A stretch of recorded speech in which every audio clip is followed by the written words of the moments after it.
श्री स्वामी समर्थ। स्वागत आहे तुमचं माझ्या यूट्यूब चॅनलमध्ये। आजचा दिवस तुम्हाला खूप छान सुख समाधानाचा जाओ ही स्वामींच्या चरणी प्रार्थना करते आणि आज या नवीन व्हिडिओला सुरुवात करते। तर बघा, आता लवकरच मार्गशीर्ष महिन्याला सुरुवात होत आहे आणि आपल्या मनामध्ये असा प्रश्न पडेल की आपण मार्गशीर्ष गुरुवार आहे तर मग केस धुवावे का? कारण आपण प्रत्येक गुरुवारी माता लक्ष्मीची पूजा मांडतो, उपवास करतो। तर मग आपण या दिवशी केस धुतले तर चालेल का? किंवा घरातील फरशी लादी पुसली तर चालेल का? कारण असं म्हटलं जातं की गुरुवारी केस धुवू नये किंवा फरशी पुसू नये किंवा आपल्या घराची गुरुवारी स्वच्छता साफसफाई देखील करू नये, तसेच घरातील जाळी जळमट काढू नये हे सर्वांनाच माहीत झालेलं आहे किंवा काहींना आता माहीत देखील नसेल। तर असं काय कारण आहे तर ते मी तुमच्याबरोबर शेअर करणार आहे। तर मार्गशीर्ष महिन्याला अगदी काहीच दिवसामध्ये सुरुवात होत आहे। तर प्रत्येक गुरुवारी आपण आपल्या उपवासाची व्रताची पूजा मांडणी करतो आणि सेवा करतो। तर आपण केस धुवू शकतो का? तसेच फरशी पुसू शकतो का? असं ज्यांच्या मनामध्ये शंका वाटत असेल किंवा का धुवू नये, कारण आपण आता असं म्हणतो की आता उपवास आहे तर केस म्हणजे डोक्यावरून अंघोळ करावीच। तर आता नेमकं काय कारण आहे किंवा धुवू नये का धुवावे, तर तीच माहिती मी आजच्या या नवीन व्हिडिओमध्ये शेअर करणार आहे। त्यामुळे व्हिडिओ कुठेही स्किप न करता शेवटपर्यंत नक्की बघा। चॅनलवरती तुम्ही जर हा व्हिडिओ पहिल्यांदा बघत असाल तर चॅनलला नक्की सबस्क्राईब करा आणि समोरील बेल आयकॉनलाही प्रेस करा। आता प्रत्येकांनाच असं वाटत असतं की आपल्या जीवनात सुख शांती समृद्धी यावी यासाठी आपण हे माता लक्ष्मीचं पूर्ण श्रद्धेने मनोभावे हे व्रत करत असतो। आता प्रत्येकांनाच वाटतं, अगदी तुमच्यापासून ते माझ्यापर्यंत, तर त्यासाठी आपण हे व्रत करतो की जेणेकरून माता लक्ष्मीची आपल्यावरती भरभरून कृपा व्हावी आणि धनवृद्धी व्हावी, आपल्या घरामध्ये पैसा यावा आणि आलेला पैसा घरामध्ये स्थिर राहावा। माता लक्ष्मीचा आशीर्वाद आपल्या घरामध्ये कायम राहण्यासाठी आपण हे सर्व सेवा उपाय व्रत वैकल्य करत असतो। त्याचबरोबर गुरुवारचा दिवस माता लक्ष्मी आणि भगवान श्री हरी विष्णू देवांची सेवा करण्यासाठी खूप खास आणि महत्त्वाचा मानला जातो। श्री हरी विष्णू देवांना प्रसन्न करून घेण्यासाठी हा दिवस अत्यंत महत्त्वाचा मानला जातो। कारण जिथे भगवान श्री हरी विष्णू देवांची सेवा केली जाते तिथे माता लक्ष्मीचा साक्षात कृपा आशीर्वाद असतोच असतो। कारण जिथे तिच्या पतीची सेवा उपासना आराधना केली जाते त्या घरामध्ये माता लक्ष्मी स्वतःहून जात असते। कारण सर्वात प्रथम माता लक्ष्मीला हेच मान्य आहे की जिथे तिचा पती असेल तिथे माता लक्ष्मी स्वतःवरून जातेच जाते। कारण आपण आपल्या पतीशिवाय राहू शकतो का? नाही, तसं देवांचंही असतं। म्हणून आपल्याला दोघांचीही गुरुवारी सेवा करणं गरजेचं आहे। या मार्गशीर्ष महिन्यातच नाही तर प्रत्येक दिवशी सर्वात अगोदर आपल्या कुलदेवता कुलदेवीची सेवा करावी, त्यानंतर भगवान श्री हरी विष्णू देवांची माता लक्ष्मीची पूजा सेवा करावी।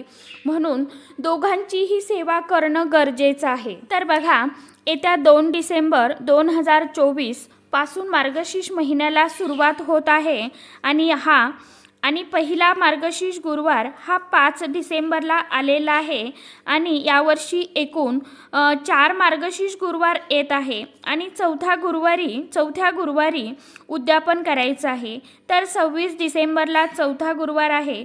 तर आपण कोणतंही व्रत उपवास म्हटलं की आपण महिला त्या दिवशी डोकं धुतो, घराची अंगणाची स्वच्छता करतो, घरामध्ये फरशी पुसतो। तर मग मार्गशीर्ष गुरुवारी पूजा मांडणी करायची म्हटलं तर मग केस धुतले नाही किंवा फरशी पुसली नाही तर मग बरोबर आहे का? कारण विवाहित स्त्रिया या दिवशी केस धुवत नाही, कारण त्यामागे काहीतरी कारण आहे। तर आपला गुरुग्रह मजबूत राहावा यासाठी आपण हा नियम पाळत असतो। कारण जर आपला ग्रह म्हणजे राहू केतू बघितलं तर गुरुवारच्या दिवशी केस धुवू नये, याचं कारण म्हणजे आपला गुरुग्रह कमजोर होतो आणि आपला गुरु मजबूत राहावा यासाठी आपण पूर्णपणे काळजी घ्यायची असते। कारण आपल्या कुटुंबासाठी ते चांगलं नसते। यासाठी गुरुवारच्या दिवशी अशी काही कामे करू नये। तर गुरुवारची पूजा उपवास करायचा आहे।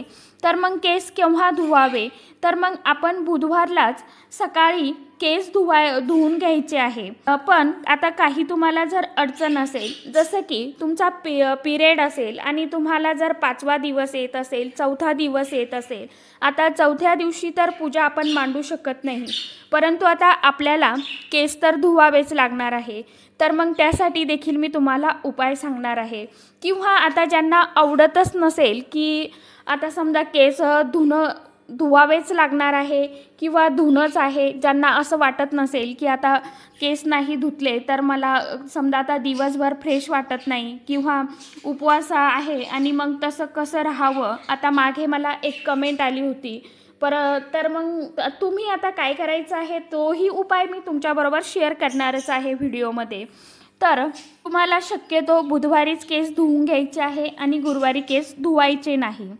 पण काही अडचण असेल किंवा गुरुवारी केस धुणं गरजेचं आहे, म्हणजे आपल्या पिरियडचा 4था दिवस येत असेल किंवा काही कारण असेल तर मग केस धुवू शकता। परंतु त्यासाठी आपल्याला काय करायचं आहे, पाण्यामध्ये आपल्याला 1 चमचाभर हळद किंवा चिमूटभर हळद, पोहे खायच्या चमच्यानी म्हणजे 1 चिमूटभर हळद तुम्हाला पाण्यामध्ये अंघोळीच्या बकेटमध्ये आपल्याला टाकायची आहे। त्यानंतर आपल्याला केस धुवायचे आहे, अंघोळ करायची आहे।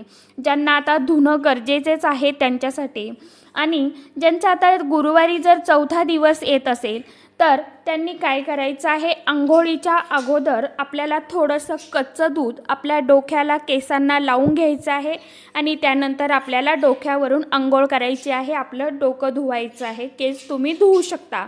अशा प्रकारे तुम्हाला गुरुवारच्या दिवशी हे उपाय करायचे आहे। आपल्याला जर काही पर्यायच नसेल तर उपाय करायचा आहे, शक्यतो मार्गशीर्ष महिन्यामध्ये आपल्याला नॉनव्हेज खायचं नाही आहे किंवा बुधवारी खायचं नाही।